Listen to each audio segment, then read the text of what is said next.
ஜானகி அம்மாளுக்கு மணிமண்டபம் கட்ட போகிறாங்க அப்படின்னும் அங்கே அவங்களோட குரலை ஒளிபரப்பு செய்யப்பட போகிறாங்க அப்படிங்கிற மாதிரியான தகவல் தான் சமீபத்தில் கிடச்சிருக்கு. என்ன நடந்திருக்கு அப்படிங்கிற கம்ப்ளீட் டீட்டெயிலை தான் இந்த ஒரு வீடியோவில் நம்ம பார்க்க போகிறோம்.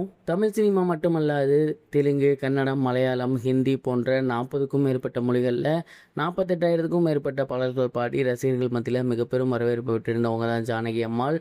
சமீபத்தில் வயது மூப்பு காரணமாக இவங்க இறந்து போயிருந்தாங்க. அவங்களோட நண்பரின் பண்ணை வீட்டில் தான் நல்லடக்கம் பண்ணியிருந்தாங்க. அங்கே அவங்களுக்கு மணிமண்டபம் கட்ட போகிறாங்க அப்படிங்கிற தகவல் தான் சமீபத்தில் கிடச்சிருக்கு. ஏற்கனவே அவங்க இறந்தபோது அங்கே இருக்கக்கூடிய அரசாங்கம் அவங்கள அரசு முறைப்படி தான் நல்லடக்கம் செய்யப்படும் அப்படிங்கிற மாதிரி சொல்லியிருந்தாங்க.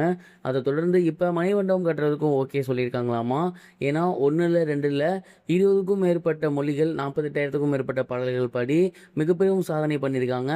அவங்கள கௌரவிக்கும் வகையில் மணிமண்டபம் கட்டுறது தப்பில்லை அப்படின்னு அவங்களுக்கு தோணுது ரொம்ப ரொம்ப சரியான ஒரு விஷயம். ஸோ மணிமண்டபம் கூடிய சீக்கிரமே கட்ட போகிறாங்களாமா. அங்கே ஜானகி அம்மாளோட உருவப்படம் மிக பெரும் அளவில் இருக்க மாதிரியும் அவங்க சம்மந்தப்பட்ட பொருட்கள் வைக்க போகிற மாதிரியும் பிளான் பண்ணியிருந்திருக்காங்க. அண்ட் இது மட்டும் இல்லாமல் இன்னும் ஒரு முக்கியமான விஷயத்தையுமே அங்கே பண்ண போகிறாங்களாமா.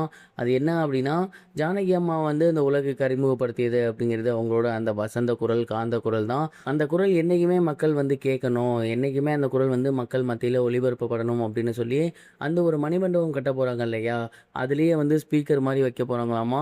அண்ட் அதில் ஜானகி அம்மா பாடியிருக்கக்கூடிய தமிழ் பாடல்கள், தெலுங்கு பாடல்கள், ஹிந்தி பாடல்கள் அப்படின்னு அவங்க பாடியிருக்கக்கூடிய ஒட்டுமொத்த பாடல்களையும் ஒளிபரப்பு செய்யலாம் அப்படிங்கிற ஐடியாவில் இருக்காங்களாமா.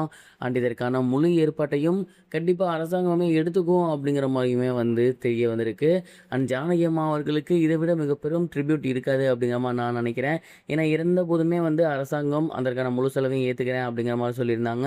அண்ட் இப்போ அவங்களுக்கு மணிமண்டபம் கட்ட போகிறதுக்கு கூட கண்டிப்பாக அதை நாங்களே பண்ணித்தரோம் அப்படிங்கிற மாதிரி சொல்லியிருந்திருக்காங்க.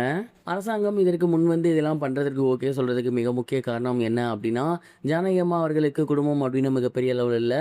அவங்களோட கணவரும் இறந்துட்டாங்க, பையனும் இறந்துட்டாங்க. அவங்களோட குழந்தைகள், பேத்திகள் மட்டும்தான் இருக்காங்க.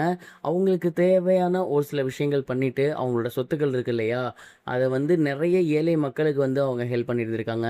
இல்லாத குழந்தைகளுக்கு கொடுத்துருக்காங்க, இசை கலைஞர்களுக்கு கொடுத்துருக்காங்க, நலிவடைந்த கலைஞர்களுக்கு கொடுத்துருக்காங்க. இப்படி அவங்களோட காசை நிறைய நல்ல விஷயங்களுக்கு உபயோகப்படுத்தியிருக்காங்க. சினிமாவில் வந்தோம், பாடினோம், நல்லா சம்பாரித்தோம், செட்டிலானோம் அப்படின்னு நிறைய பேர் இருந்திருக்காங்க. பட் அந்த மாதிரி இருக்கவங்க மத்தியில் ஒரு மிகப்பெரிய லெஜெண்டாக இருக்கக்கூடிய ஜானகி அம்மா அவங்களுக்கு வரக்கூடிய வருமானத்தை மறுபடியும் பொதுமக்களுக்கே தான் செலவு பண்ணியிருந்திருக்காங்க. அதனால தான் அரசாங்கம் இப்படி ஒரு முடிவை எடுத்திருக்காங்க. அவங்க இசையை மட்டும்தான் மிக பெருமளவு நினச்சாங்க. ஸோ அந்த குரல் இந்த உலகமே கேட்கணும், அது தொடர்ந்து ஒழிச்சிக்கிட்டே இருக்கணும் அப்படிங்கிறதுக்காக தான் அவங்களுக்கு மணிமண்டபம் கட்டி அதில் ஸ்பீக்கர்ஸ் வச்சு அவங்களோட வாய்ஸையுமே தொடர்ந்து ஒளிபரப்பு செய்ய உதவி பண்ணியிருக்காங்க அப்படின்னு நான் நினைக்கிறேன். நீங்கள் என்ன நினைக்கிறீங்க? கமெண்ட் பாக்ஸில் ஷேர் பண்ணுங்கள். இது வரைக்கும் கனெக்டிங் டிவிக்கு சப்ஸ்கிரைப் பண்ணனா மறக்காமல் சப்ஸ்கிரைப் பண்ணிக்கங்க. உடனடி அப்டேட்ஸ் பெறுவதற்கு நோட்டிஃபிகேஷன் பெல்லையும் கிளிக் பண்ணிக்கங்க.